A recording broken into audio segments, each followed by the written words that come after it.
আল্লাহুম্মা আহসাহুম আদাদান ওয়াকতুলহুম বাদাদান ওয়ালা তুগাদির মিনহুম আহাদান। এই কষ্টে নিংড়ানো কথাগুলো বলেছিলেন রাসূল আকরাম সাল্লাল্লাহু আলাইহি ওয়াসাল্লামের এক মহিমান্বিত সাহাবী। আসুন আজ আমরা তার মাহাত্ম্যপূর্ণ এবং মর্যাদাপূর্ণ ইতিহাসের অধ্যায়গুলোতে গিয়ে নিজেদেরকে গৌরবান্বিত করে তুলি। হিজরির ৪র্থ বছর, মতান্তরে ৬ষ্ঠ বছর, কুরাইশরা ষড়যন্ত্র করল রাসূল আকরাম সাল্লাল্লাহু আলাইহি ওয়াসাল্লামের কাছে আযাল এবং কুররা গোত্রের ৭ জন লোককে পাঠায়। তারা গিয়ে রাসূল আকরাম সাল্লাল্লাহু আলাইহি ওয়াসাল্লামের কাছে আরজ করল, ইয়া রাসূলুল্লাহ, আমাদের গোত্রসমূহেতে এবং আমাদের সমাজে কোরআন এবং হাদিসের কিছুটা চর্চা রয়েছে, দ্বীনের কিছুটা চর্চা রয়েছে। এখন এটাকে আরও বেগমন করার জন্য কিছু উঁচু মর্যাদা সম্পন্ন সাহাবাদেরকে পাঠালে খুব উপকৃত হতাম। রাসূল আকরাম সাল্লাল্লাহু আলাইহি ওয়াসাল্লাম সরল বিশ্বাসে হযরত আসিম বিন সাবিত রাদিয়াল্লাহু তাআলা আনহুর নেতৃত্বে ১০ জনের একটি মুবাল্লিগ দল প্রেরণ করেন।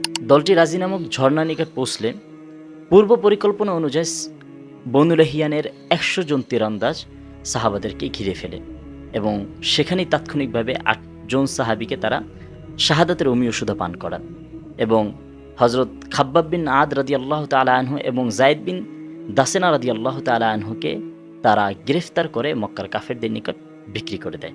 তাদের দেখা মাত্রই মক্কার কাফেররা হযরত মুহাম্মদ সাল্লাল্লাহু আলাইহি ওয়াসাল্লামের প্রতি তাদের যে বিদ্বেষ রয়েছে, সেই বিদ্বেষের লেলিহান শিখা ঝাড়ার জন্য তার সহচরের উপর তারা উতলা হয়ে গেল।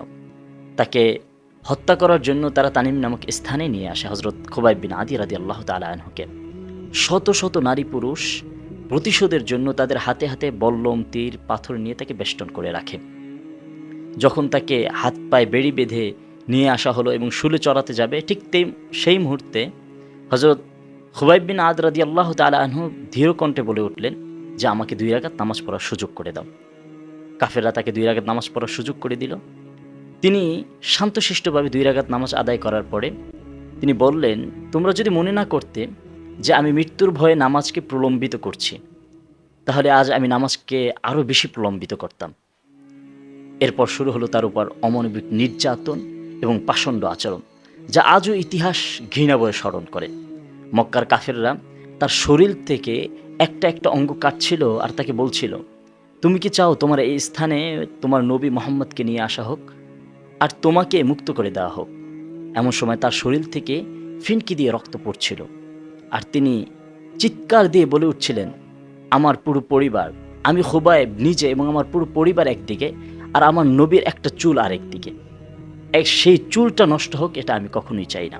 হযরত সাঈদ বিন আমির রাদিয়াল্লাহু তাআলা আনহু, যিনি খুবাইব রাদিয়াল্লাহু তাআলা আনহুর এই হত্যাকাণ্ডের প্রত্যক্ষদর্শী ছিলেন, তার যখন এই মর্মস্পর্শী ট্র্যাজেডি স্মরণ হতো, তিনি মাঝে মধ্যে বেহুশ হয়ে পড়ে যেতেন আর বলতেন যে, খুবাইব রাদিয়াল্লাহু তাআলা আনহুর হত্যাকাণ্ড আমি নিজ চোখে দেখেছি। যখন আমার এই ট্র্যাজেডি মনে হয়, তখন আমি আর নিজেকে ধরে রাখতে পারি না। আল্লাহ তাআলার দ্বীনকে বিজয় করার জন্য এবং আল্লাহর জমিনে আল্লাহর দ্বীনকে প্রতিষ্ঠা করার জন্য তিনি যে কতটা অসহনীয় কষ্ট যন্ত্রণা সহ্য করেছেন এবং কত বড় ধৈর্যশীলের পরিচয় দিয়েছেন, তা একমাত্র আল্লাহ তাআলাই ভালো জানেন। এতটা অসহনীয় কষ্টের সময়ও তিনি একটা পর্যন্ত শব্দ করেননি।